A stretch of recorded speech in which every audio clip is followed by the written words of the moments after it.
I had to walk out on top of this knob just to give you a view of what I'm doing today.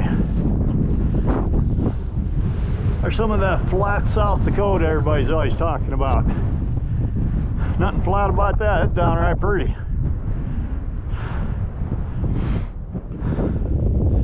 Should be some deer or elk or something down there just to make it. Just to make it.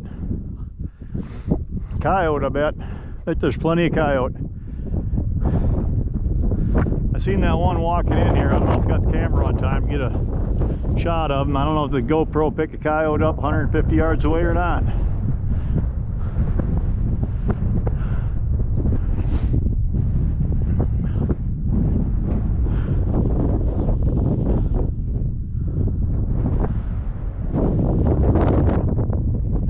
wonder what the name of that creek is.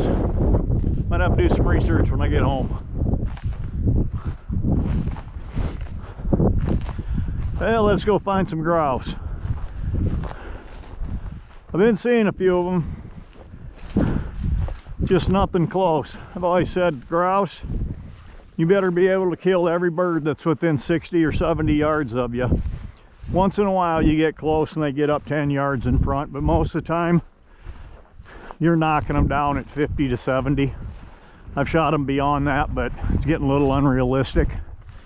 Nothing unrealistic about 70 yard with grouse, sharp-tail, or prairie chicken. They both go down easy. Just got to get close, put the shot out there.